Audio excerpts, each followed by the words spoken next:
Hello friend, my self Sachin Malik. आज मैं आपको CRPC का चैप्टर नंबर 8 जो कि बात करता है security for keeping the peace and for good behaviour के बारे में डिस्कस करूंगा। अगर फ्रेंड आपको मेरे लेक्चर अच्छे लगते हैं तो आप मेरे लेक्चर को लाइक करें, कमेंट करें एंड अपने फ्रेंड को शेयर करें। अगर फ्रेंड्स आपको मेरे वीडियो से कोई क्वेरी है तो आप कमेंट कर सकते हैं। मेरी आपसे हम्बल रिक्वेस्ट है कि आप मेरे चैनल को सब्सक्राइब कर लें अगर आपको मेरे लेक्चर अच्छे लगते हैं। फ्रेंड्स, जैसा कि चैप्टर नंबर 8 बात करता है security for keeping the peace and for good behaviour, जो कि CRPC का चैप्टर नंबर 8 बात करता है कि कोर्ट को लगता है कि कोई बंदा सोसाइटी की शांति को भंग कर सकता है, पब्लिक ट्रैंक्विलिटी को डिस्ट्रॉय कर सकता है, तो उससे सिक्योरिटी मांग सकती है कोर्ट अपने सेटिस्फिकेशन के लिए। अब बात करें फ्रेंड्स, चैप्टर 8 बात करता है कि शांति को बनाए रखने के लिए, अच्छे व्यवहार के लिए सिक्योरिटी से संबंधित प्रोसीजर की चर्चा चैप्टर 8 में की गई है। ये यहाँ पे सुरक्षा से मतलब क्या है कि कोर्ट अपने सेटिस्फिकेशन के लिए किसी भी पर्सन से गारंटी ले लेगी जिससे कोर्ट को ये लगता है कि जिसके खिलाफ कोर्ट को इन्फॉर्मेशन मिले कि वो बंदा शांति को भंग कर देगा या मतलब अपने गुड बिहेवियर को क्या करेगा, डिस्ट्रॉय कर देगा, पब्लिक ट्रैंक्विलिटी को डिस्ट्रॉय कर देगा। इस सब इन्फॉर्मेशन के बारे में कोर्ट अपने सेटिस्फिकेशन के लिए उस पर्सन से श्योरिटी मांग सकती है जिससे न्यायालय को ये खतरा है कि वो समाज की शांति को भंग कर देगा, पब्लिक ट्रैंक्विलिटी को डिस्ट्रॉय कर देगा।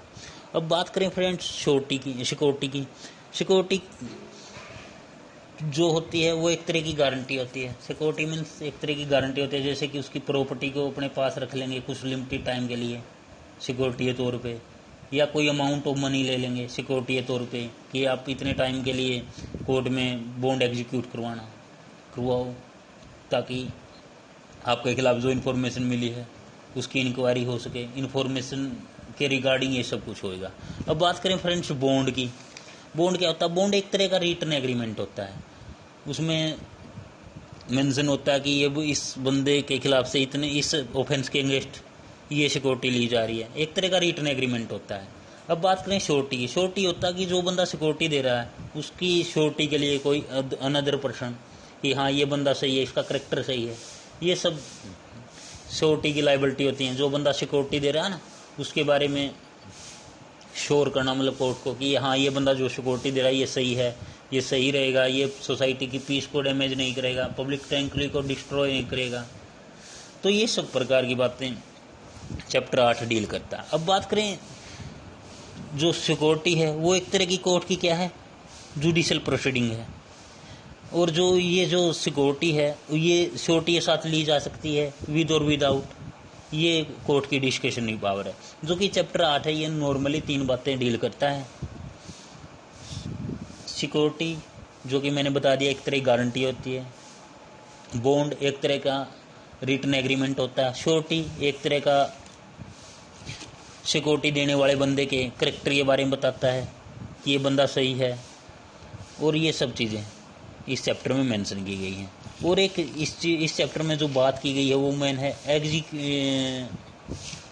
एग्जीक्यूटिव मजिस्ट्रेट की बात करता है ये चैप्टर। अब एग्जीक्यूटिव मजिस्ट्रेट कौन होता है फ्रेंड, ये भी आपको पता होना चाहिए। Executive magistrate is an officer of the executive branch who is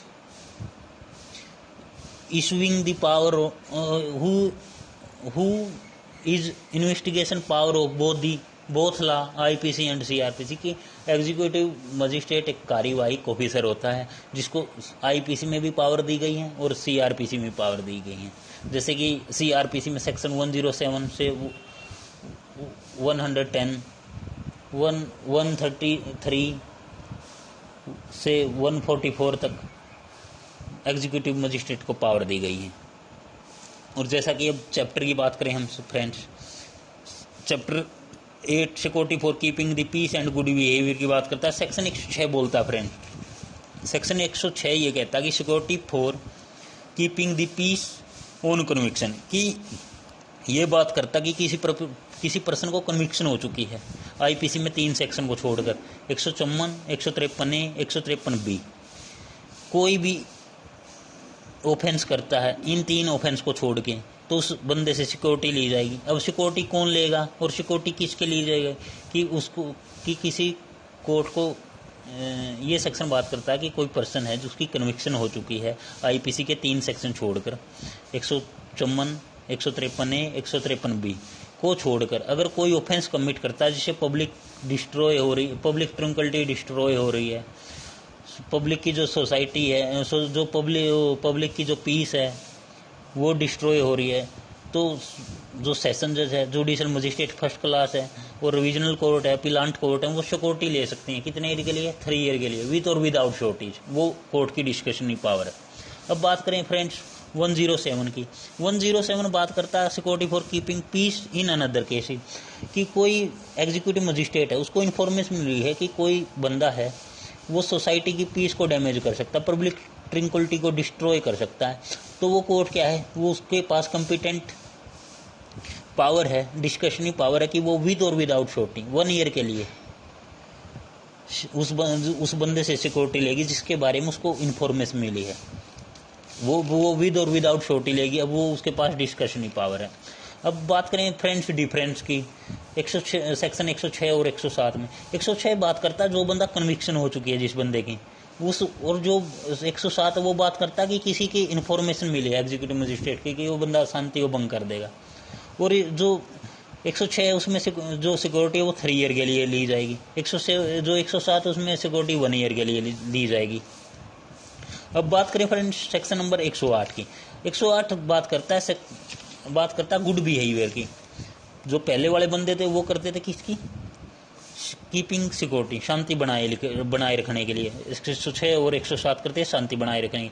जो 108 है ये गुड बिहेवियर की बात करता है कि कोई बंदा है वो एग्जीक्यूटिव मजिस्ट्रेट की जुडिक्शन में रहता है, ये और विद इन जुडिक्शन में रहता है और विदाउट जुडिक्शन में रहता है, और वो ऐसे ही काम करता है इंटेंशनली, जानबूझ के, जिससे मतलब जैसे कि कोई मैटर पब्लिकेशन करे जा रहा है देश के खिलाफ, जैसे कि देशद्रोह का मैटर हो गया, या कोई ऐसा काम करता है, कोई ऐसी पब्लिकेशन करता है जो कि मतलब अडल्ट हैं, जो कि दिखाने लायक नहीं है, ऐसा कुछ रिटर्न में करता है, जैसे जो कि पुनिशेबल है अंडर सेक्शन 292 आईपीसी में, 295A आईपीसी में, ऐसे सब काम करता है। उसके रिगार्डिंग भी एग्जीक्यूटिव मजिस्ट्रेट उससे श्योरिटी ले सकता है 1 ईयर की। या कोई ऐसा मैटर है जैसे कि डेफामेशन का है, उसके बारे में भी एग्जीक्यूटिव मजिस्ट्रेट श्योरिटी ले सकता है उससे 1 ईयर की, विद और विदाउट श्योरिटीज। अब बात करें फ्रेंड्स 109 बात करता है कि security for good behaviour from suspected person, कि ऐसा कोई बंदा है जिसकी एग्जीक्यूटिव मजिस्ट्रेट को इन्फॉर्मेशन मिले कि वो उसके जुडिक्शन में और उसके जुडिक्शन के बाहर कोई ऐसा क्राइम कर सकता है जो कि कॉग्निजेबल ऑफेंस में आता है, तो एग्जीक्यूटिव मजिस्ट्रेट क्या करेगा? एग्जीक्यूटिव मजिस्ट्रेट उससे सिक्योरिटी लेगा किसकी? गुड बिहेवियर की, जो कि सेक्शन 108, सेक्शन 109 और 110 बात करते हैं गुड बिहेवियर की। सेक्शन 106, 107 बात करते हैं पब्लिक पीस की, सिक्योरिटी की, राइट। और जो कि सेक्शन 106 टू सेक्शन 124 है ना, ये बात करते हैं प्रिवेंटिव इन नेचर की, कि कोई क्राइम है, कोई मतलब ऐसा क्राइम है जो कि पब्लिक की शांति को भंग कर देगा, पब्लिक ट्रंक्विलिटी को डिस्ट्रॉय कर देगा, उसको रोकने के लिए ये चैप्टर 8 बात करता है। और ये जो चैप्टर 8 है ये प्रिवेंटिव इन नेचर का है। अब बात करें फ्रेंड सेक्शन 110 की। 110 बात करता है security for good behaviour from habitual offender, कि कोई बंदा है उससे उसके बिहेवियर की, अच्छे आचरण की सिक्योरिटी लेनी है, कि वो हैबिचुअल ऑफेंडर है। मतलब हैबिचुअल ऑफेंडर कौन होता है? जो बार बार क्राइम करता है, like kidnapping, robbery, stolen property से रिलेटेड एक्सेट्रा ऑफेंसेस, जो कि सेक्शन 110 में डिफाइन कर रखे हैं। तो कोर्ट उससे क्या लेगी? कोर्ट उससे सिक्योरिटी लेगी, किसके साथ? विद श्योरिटी के साथ। वो कितने टाइम के लिए लेगी? 3 ईयर के लिए लेगी। अब यही सेक्शन ऐसा है जिसमें विद श्योरिटी के साथ लेगी, जैसे कि पिछला सेक्शन था 109, उसमें 1 ईयर के लिए श्योरिटी ले रही थी कोर्ट, वो विद और विदाउट थी, राइट। लेकिन जो सेक्शन 110 है उसमें विद श्योरिटी लेगी। अब तक आपने पढ़ा था जो सेक्शन 106, 107, 108, 109 ये बात करते थे विद और विदाउट श्योरिटी की, लेकिन जो सेक्शन 110 है वो बात करता है विद श्योरिटी की। ये डिफरेंट है सेक्शन 106, 107, 108, 109 और सेक्शन 110 में ये डिफरेंस है। सेक्शन 110 में विद शॉर्टी ले रहे हैं, बाकी में क्या था, विदाउट शॉर्टी ले रहे थे। अब बात करें फ्रेंड्स सेक्शन 111। सेक्शन 111 बात करता है फ्रेंड्स ऑर्डर टू मेड।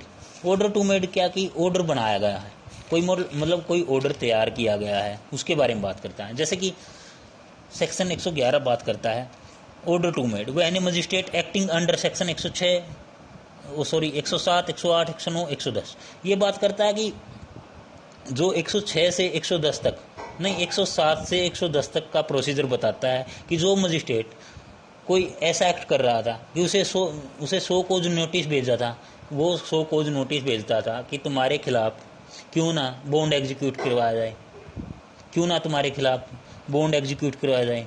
किस मैटर के बारे में कि तुम शांति भंग कर दोगे समाज की, या पब्लिक ट्रैंक्विलिटी को डिस्ट्रॉय कर दोगे। तो वो एक ऑर्डर भेजेगा जो कि रिटन में होगा, उसमें इंफॉर्मेशन लिखी होगी, उसमें ये भी मेंशन किया होगा कि आपने इतने रुपीज़ का बॉन्ड एग्जीक्यूट करवाना है, इतने टाइम के लिए करवाना है।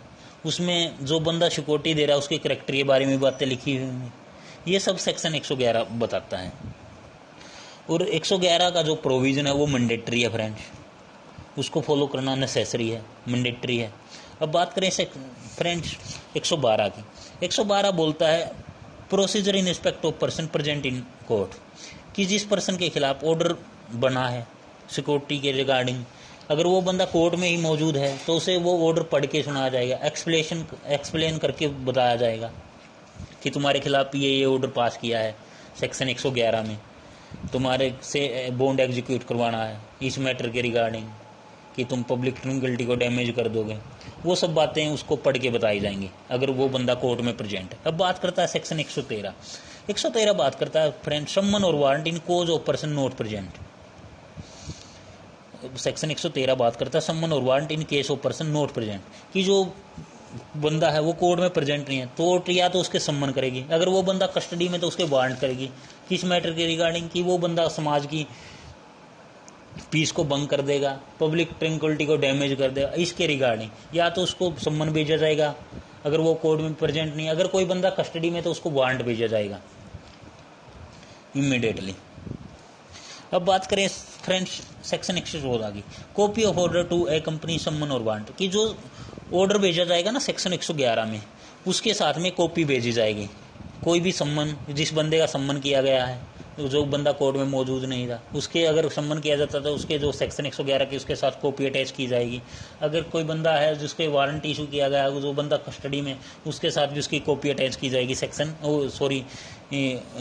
111 ऑर्डर टू बी मेड की कॉपी भेजी जाएगी, जो कि नेसेसरी प्रोसीजर है फ्रेंड, और कोर्ट इसको फॉलो करेगा क्योंकि ये जो 111 का प्रोविजन है वो मैंडेटरी है।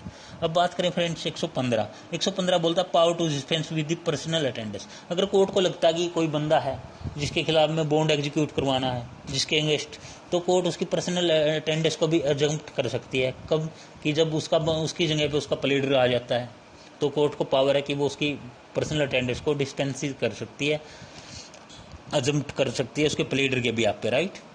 अब बात करें फ्रेंड्स 116 की, ये मोस्ट इंपॉर्टेंट है।